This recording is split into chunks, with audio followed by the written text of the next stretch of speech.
ሰፈራችን እንይዛለን። ሰፈር ላይ እንቆያለን።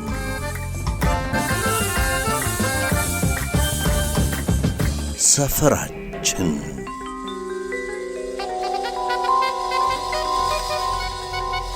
የፒያሳ ትዝታዎችና ምልክቶች ክፍል 1።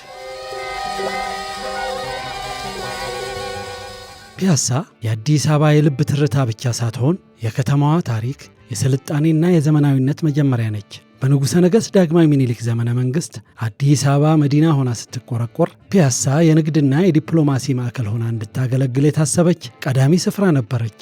ስሟም ቢሆን ፒያሳ የሚለውን መጠሪያ ያገኘችው በጣሊያን ወረራ ወቅት ሲሆን ትርጉሙም አደባባይ ማለት ነው።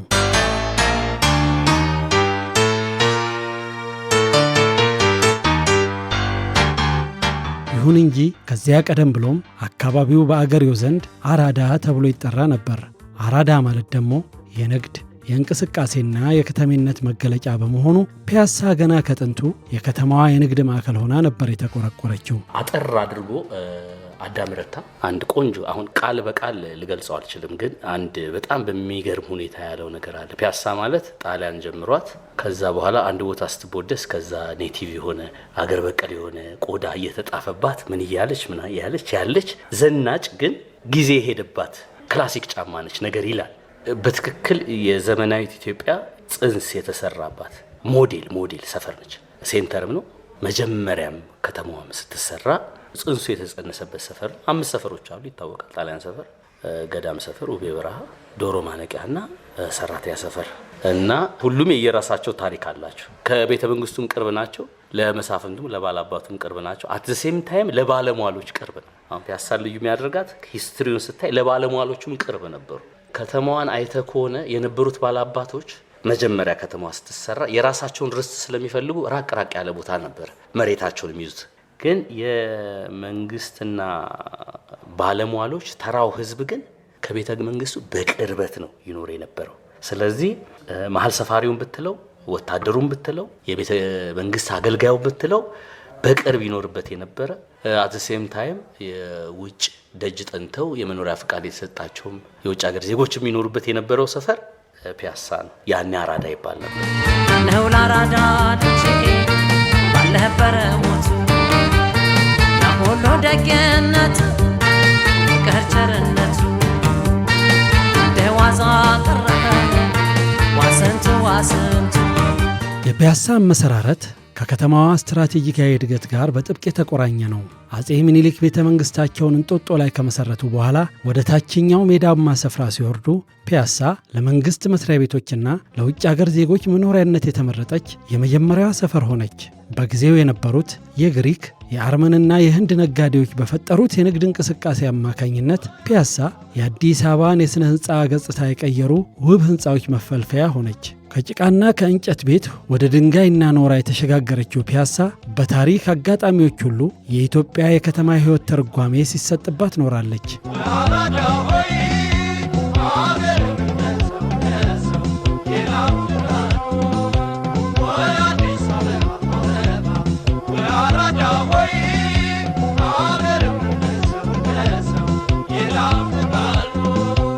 ከጥንቱ የአራዳ ጊዮርጊስ ቤተ ክርስቲያን አንስቶ እስከ መጀመሪያው ዘመናዊ ማዘጋጃ ቤት ሕንፃ ድረስ ያሉት ቅርሶች የፒያሳን የረጅም ዘመን ጉዞ ይመሰክራሉ። ይህች ስፍራ በንጉሳውያኑ ዘመን የባላባቱ የባለሀብቱና የባለሥልጣናቱ ቀዳሚ መዳረሻ፣ በደርግ ዘመን የፖለቲካውና የግርግሩ ማዕከል፣ ከዚያ በኋላ ደግሞ የኪነ ጥበብ ባለሙያዎችና የጋዜጠኞች መናኸሪያ ሆና የነበረችው ጠባብ መንገዶች፣ ሰቀላ ቤቶችና የድንጋይ ንጣፎች የድሮዋን አዲስ አበባ ጠረን ያስታውሱ ነበር። ከቀዳማዊ ኃይለ ሥላሴ ዘመን ጀምሮ እስከ ዛሬዋ ዘመናዊት አዲስ አበባ ድረስ ፒያሳ የከተማዋ የንግድና ማህበራዊ ሕይወት አውታር በመሆን ታሪክን ከዛሬ ጋር የምታገናኝ ድልድይ ሆናለች። ከተማዋን ለመስራት የሚደረገው መቃለጥ በደንብ ሞዴል ይሰራበት የነበረው እዚህ ሰፈር ነው። መጀመሪያ ያኔ በንጉሱና በንግስቲቷ ዘመን ነው ማለት። ስለዚህ በትክክል የድሮና ያሁኑ ተገናኝተው የነገዋን ኢትዮጵያ የነገዋን አዲስ አበባ ለመስራት ፕሮጀክቱ የተጸነሰው በቃ ፒያሳ ነው ማለት እንችላለን። እና ከዛ ጣሊያን መጣ 5 ዓመት ቆየ፣ የራሱን ቅርጽ ሰርቶ ሄደ። ስለዚህ ጣሊያን ለራሱ ለኮሎኒያሊዝም የሚመቸውን ፕሮጀክት ሲጸንስ አብሮ ለኮሎኒያሊዝሙ ያገለግሉኛል ይላቸው የነበሩትን አገር በቀል ባንዳዎችም ሆነ ጣሊያኖቹንም ግሪኮቹንም አረቦቹንም አርመኖቹንም አቅርቦ የተለያዩ ንግዶችንም ያኗኗር ዘይቤዎችንም መሞከር የጀመሩበት በነበረው ላይ በጀመሪያም በአራዳው ፕሮጀክት ላይ በአራዳው ጅምር ላይ በዛው ላይ አለበሰው። ስለዚህ ከ33 በኋላ ፒያሳን ስናገኛት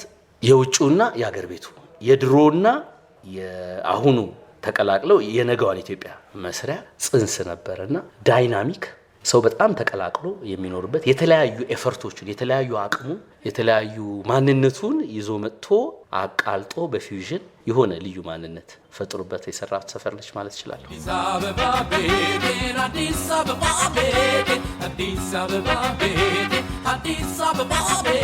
በዛሬው የሰፈራችን ዝግጅት ፒያሳ ውስጥ ስላሳለፉት ትዝታ በውስጧ ስላሉትና ስለነበሩት ተቋማትና እንዲሁም ሰዎች የሚያወጉን እንግዶች አብረውን አሉ። ቅርስ ሰብሳቢው የፒያሳው የኤንሪኮ አብዲ ነጋሽና ቀድሞ በሙዚቃ ፕሮዲውሰርነት አሁን ላይ በኮንስትራክሽን ዘርፍ ሥራ ላይ ተሰማርቶ የሚገኘው ሄኖክ አበበ፣ ሶሺዮሎጂስቱ ቢልልኝ ጋሻው አብረውን አሉ። ሁሉም እንግዶቻችን ከፒያሳ ጋር ተያይዞ ያላቸውን ትዝታ ማውጋት የጀመሩት ፒያሳ ለእኔ ልዩ ነች፣ ታሪክ ነች በማለት ነው። ከልጅነት ትዝታ ጋር አያይዘው ስለ ፒያሳ ከማንሳታቸው ባሻገር ከመሪዎች እስከ ተራ ተርታው ማህበረሰብ የተንሸራሸሩባት ሰፈር መሆኗን ያወሳሉ። ፒያሳ ለእኔ ልዩ ነች። ከካቴድራል አንስተህ እስከ እሪ በከንቱ ወደ ላይ ስትወጣ ደግሞ አሮጌ ፖስታ ቤት ጀምረህ ነው ፒያሳ ምለው። ወይም አትክልት ተራና ጨመር ትንሽ እንትን ይላል፣ ግን ከፖስታ ቤት ጀምረህ ከአራዳ ፖስታ ቤት እስከ እሪ በከንቱ ድልድይ ድረስ በዛ መንገድ ያልሄደ ያላለፈ የንጉሱ ባለስልጣን በእግሩ ያልሄደ ሲነግሩኝ ቁጭ ብለው ጣሊያን መጽሐፍት ቤት አንድ አቶ ሰፈር የሚባሉ ሰውዬ እነ ጃኖፖሎስ ምናምን መጽሐፍት ቤት እዚህ ይሄ ጭንቅ የምንለው ሲኒማ ኢትዮጵያ ጭንቅ የምንለው አለ አይደል ሚኒስትሮች ቤት ከሱ ፊት ለፊት ነበር እነ ኪንግ ጆርጅ ምናምን ጃኖፖሎስ መጽሐፍ ቤት የግሪኮቹ ማለት ነው። እነሱ ደግሞ መጽሐፍ አሳትመዋል መስቀል ሚል እዛ ላይ ያለ ሙሉ ታሪኩን እዛ ላይ አይቼ ነው ምነግርህ። እዛ መጽሐፍት ቤት እና ኪሎ ሀብተወልድ 11 ሰዓት ላይ ምናምን ነገር ይመጣሉ። ምክትል ጠቅላይ ሚኒስትር የነበሩት ካክሎ ሀብተወልድ ሌላ ደግሞ አሉላ ብዙ መጽሐፍ ያላቸው እሳቸውም እንደዚሁ ብዙዎቹ ብቻ ታዋቂ ሰዎች እዛ ይመጣሉ። መጽሐፍት ቤቱ የተለያዩ ጸሐፊዎች፣ ደራሲዎች፣ ሙዚቃ ሰሪዎች፣ ፊልም ሰሪዎች ሁሉም እዛ አካባቢ አይጠፉም። ራስ መኮንን ድልድይ የምትለው ምናልባትም አንዱ ሱቅ ቁጭ ብሎ እንዳልካቸው መኮንን ልታገኘው ትችላል። ፒያሳ አንደኛ ታሪክ ናት። በነገራችን ላይ ከልጅ ጀምሮ ታሪክ ስለማነብ አንደኛ ታሪክ ናት ፒያሳ። ሁለተኛ ነገር ደግሞ ህይወትም ናት። እኔ ተወልጄ ያደግኩት ካዛንቺስ አካባቢ ነው። 15 ቁጥር ባስ እንደራሴ አካባቢ ነው የምትዞረው። እንደራሴ ሆቴል የሚባል ጋር ትዞራለች። ፊት ለፊት ሲኒማ ኢትዮጵያ ጋር ነው የምታወርደና ሲኒማ ኢትዮጵያ ሲኒማ እናያለን። አምፒር ሲኒማ እንገባለን። ከዛ በኋላ ኪሪያዚስ ደግሞ ጎጆ ኬክ እንበላለን እና ይሄ የልጅነቴ ወቅት ለመጀመሪያ ጊዜ ላይክ ማኒኪውን ይሄ ሞዴል አሻንጉሊት የልብስ መስቂያ አሻንጉሊቶቹን ያየሁት ፒያሳ ነው። ሞደርኒዝምን ያየሁት ፒያሳ ላይ ነው። ለኔ ፒያሳ እቺ ናት። ከዛ በጊዜ ሂደት ደግሞ ከስራ ህይወቴ ጋር በተያያዘ በሙዚቃ ዘርፍ ውስጥ የተወሰነ ጊዜ ሰርቻለሁና ከዛ ጋር ተያይዞ በስራም አቃታለሁ። የተለያዩ ኦልድ ሙዚቃዎችን እንደዛሬው የተለያዩ ኤፍኤም ሶሻል ሚዲያው ዲቨሎፕ ሳያደርግ ዩቲዩብ ሳይመጣ በፊት ሙዚቃዎችን የምናገኝባት ዘመናዊነት ብቻ የዘመናዊነት እምብርት ናት። ዘመናዊነት ስንል በነገራችን ላይ የፍቅር አዳዲስ የሚመጡ ፋሽኖች፣ አልባሳት፣ አመጋገብ አዳዲስ ነገሮችን የምናይባት ነበረች።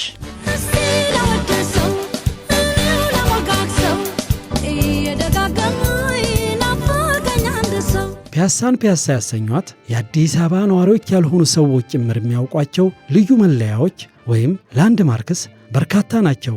አያሌውና ማህሙድ ሙዚቃ ቤቶች፣ አራዳ ህንፃ፣ ማዘጋጃ ቤት፣ የቅዱስ ጊዮርጊስ ቤተ ክርስቲያንና ኢየሩሳሌም ህንፃ በዚህ ረገድ ተጠቃሾች ናቸው። ተለቅ ያለ ነገር ከማስታውሳቸው ቦልድሊ ፒያሳን ያሳያሉ ብለን ከምንላቸው ውስጥ ከሲኒማ ኢትዮጵያ ገብ ያለው ቼንትሮ ትሪያኖ ደግሞ ካፌ ከጎኑ አለ። ወደታች ወረድ ስትል ሲኒማ አምፒር አለ። ከሲኒማ አምፒር ደግሞ ፊት ለፊት አለም ቡና፣ ንጉሴ ክትፎ፣ እንደገና መደዳውን ወርቅ ቤቶቹ።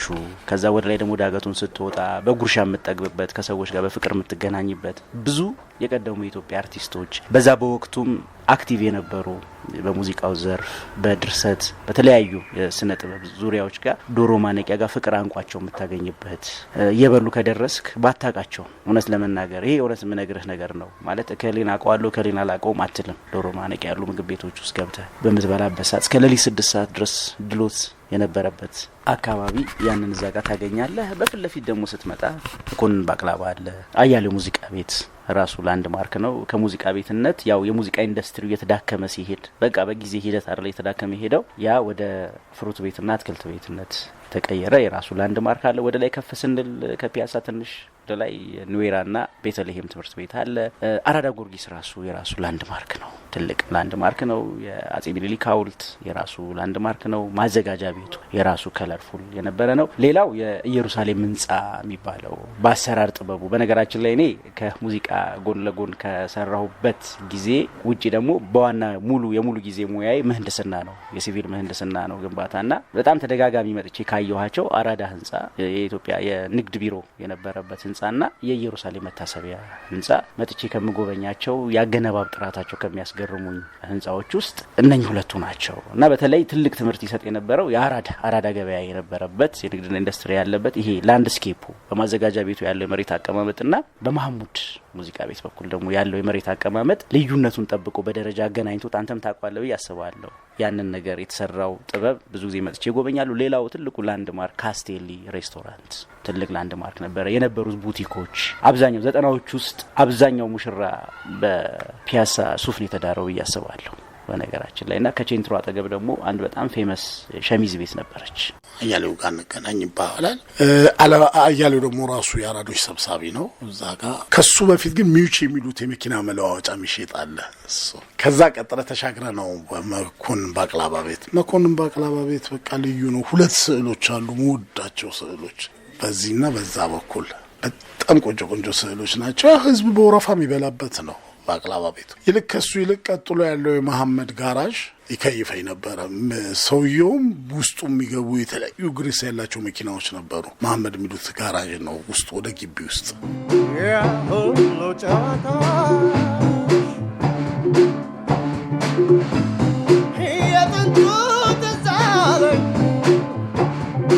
የመጀመሪያው የቶሞካ ቡና ሱቅና አካባቢው የብዙዎች ፒያሳና ፋቂዎች ደማቅ ትዝታ ናቸው። ካቴድራል ትምህርት ቤት፣ ኑር ወይም በኒ መስጂድና ሸዋ ሱፐርማርኬት የሰፈሩ ቀለም ናቸው።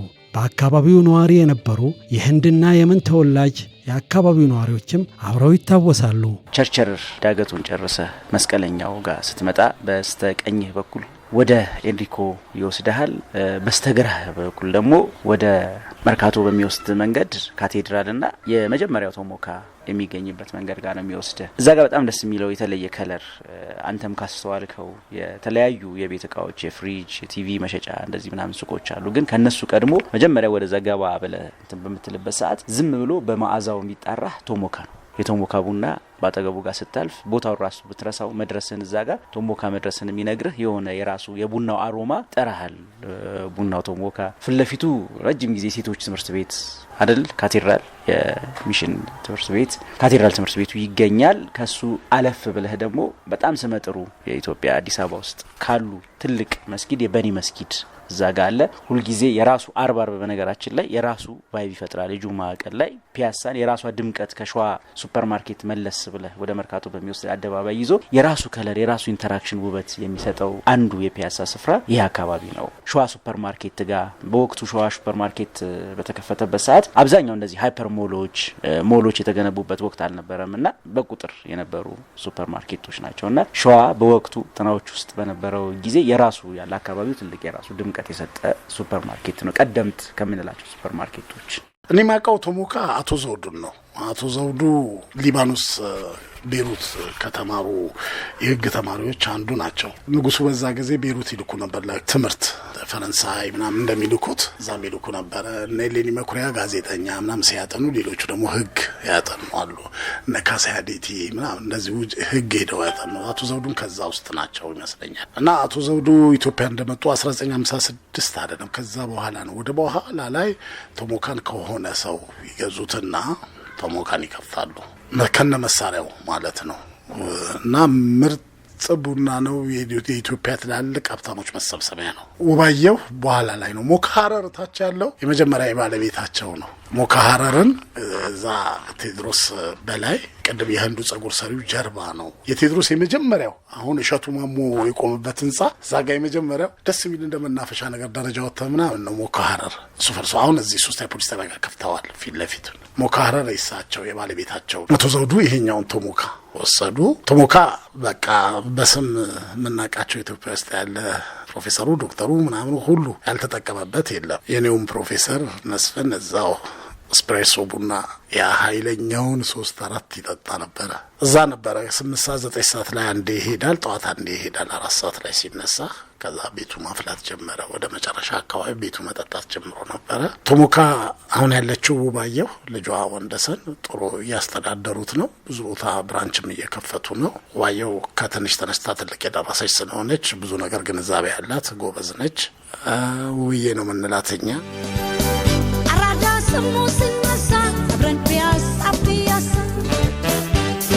በየዘመኑ የፒያሳ ልጆችም ሆኑ ከተለያዩ የከተማችን ጥጋ ጥጎች የሚመጡ ወጣቶችና ሌሎች ነዋሪዎች ተቀጣጥረው ሻይ ቡና ይጠጡባቸው የነበሩት የፒያሳ ካፌዎችም ከነጣዕምና ሽታቸው ዛሬም ይታወሳሉ። ትሪያኖን፣ ቼንትሮ፣ መኮንን ባቅላባ፣ አፍሪካ፣ ጄኔቭ፣ ራዜል፣ በአማን፣ ኤቪያንስ፣ ዲጄስ እና ሌሎችም እያል መዝለቅ እንችላለን። ሲኞር ኤሪኮ በህይወት ነበረ፣ ደርሼበታለሁ። ኤሪኮ ሉኒኒ ይባላል። ኤሪኮ ሉኒኒ ስራ ሰው ነው። ቀን ሙሉ ሽሩጡን ለብሶ ሲሰራ የምታየው ሰው ነው። ሴትዮዋ እንደዚሁ ሲኞራ ጁሊያ ደግ፣ የመጨረሻ ደግ ነበሩ። ሴትዮዋ በልተህ በቃ ምጠግብ የማይመስላቸው እንድትከፍል የማይፈልጉም። ሲያዩ ስታወራቸው ነፍሳቸው ደስ ካለ ገንዘብም ሰጥተው ነው የምትወጣው። እና ኤሪኮ ብዙ ሰራተኞች ተቀጣጥረዋል፣ ተቀያይረዋል። የበፊቶቹ በእነሱ ቦታ ሰው ይተካል። ብዙዎቹ ሞተዋል። እነ ጋሽ አዲስ፣ ጋሽ አባተ፣ ጋሽ ነጋሽ እነዚህ ድሮዎቹ የነበሩ ናቸው። አሁን የእሳቸው ልጅ አቶ አባተ ልጅ ነው አዲስ የሚያስተዳድረው። ጎበዝ ልጅ ነው፣ ይሰራል። እታች ያሉት ከኛ ጋር ያደጉ ናቸው።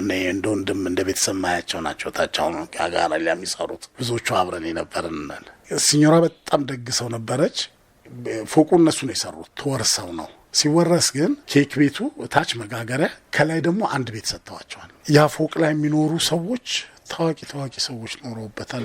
ለምሳሌ እኔ ባለው ጊዜ ቁባይ በርሄ ነበረ፣ ጋሽ ካሳ መድኔ የአየር መንገዱ የስምረት መድኔ ወንድም እዛ ላይ ነበረ። ጄኔራል ጆቤ፣ ጄኔራል አበበ ተክለ ሃይማኖት ከነ ባለቤቱ ከጄኔራል አስካለ ጋራ አሊቢራ ኖሮበታል። ፊንላንዶች ኖረዋል፣ ፈረንሳዮች ኖረዋል። አንድ ዚምባብዌያዊ ትኖር ነበረ።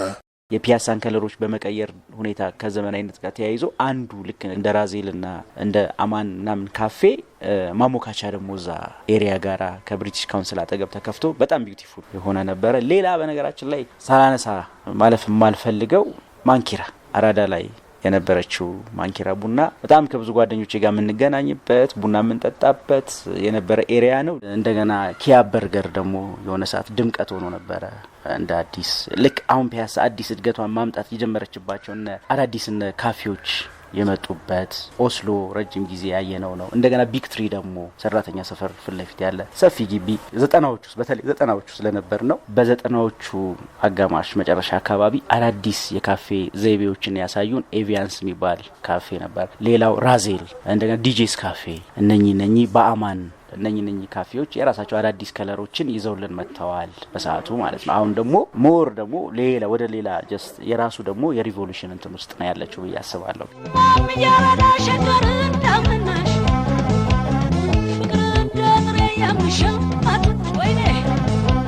ከትሪያኑ ቀጥሎ ጋሽ አብዶ ዳላስ ሙዚቃ ቤት ጠዋት የጃፓን ክላሲካል ነው የሚከፍተው። ልክ ምሳ ሰዓት ላይ ነገር ፍለጋ ነው የሚመስል ሱዳን ነው የሚከፍተው። እስከ 9 እስከ 10 ሰዓት ኃይለኛ ሱዳን ነው የሚፈልግ። ወዳጄ ነው። አሁን ሱዳኖቹ በሙሉ እኔ ነኝ የገዛሁት ካሴቶች። ልክ ማታ ላይ ኦልድ ኮሌክሽን ነው የሚከፍተው ከ11 ሰዓት ተኩል በኋላ። በቃ የተለየ ነው። ሰው ሁሉ ቅጂ ካሴት ከሱ ነው የሚገዛው። ገብቶ 5-10 እየገዙት ይወጣሉ። ይልቅ ከሱ ፊት ለፊት ቼንትሮ አለ። ቼንትሮ እንደዚሁ ብዙ ምናምን ቼንትሮ እናንተ ጫፍ ላይ ግን ያባን የሚሉት አለ። ሰዓት ይሰራል፣ የወርቅ ሰዓት ምናምን ያገኛል። ከተለያዩ ፈረንጆች እቃ ያገኛል፣ ይሸጣል። ያባን በጣም ስዕል ያውቃል። ወንድሙ ሰዓሊ ነበረ። ኤርትራዊ ነው፣ ጣሊያን ነው፣ አርመን ነው፣ ግሪክ ነው፣ አትለም ሁሉ ብዙ ቋንቋ ያወራል። እሱ ጋር መጥተው የሚቀመጡ ሰዎች አሉ። እሱ ጋር ደግሞ ቅዳሜ ጠዋት ከ4 ሰዓት ጀምሮ ያባንጋ ቁጭ ብሎ እንደ ቢሮ ነው። መሀል ላይ ድሮ ትኬት ይሸጥበት ነበር፣ የአየር ትኬት። ታዋቂ ሰው ነበር በከተማው ትኬት ሻጩ። ምንድነው ቢሉ አራዳ ማለት እውነቱን ተናግሮ ሐቁን ማደር መሸበት። የተወደዳችሁ የአዲስ አበባ አድማጮች ፒያሳና አካባቢውን ከነትዝታና ከባቢያዊ ምልክቶቹ የሚያስቃኘው ዝግጅታችን በዚሁ አላበቃም። ሳምንት ይቀጥላል። የዚያ ሰው ይበለን።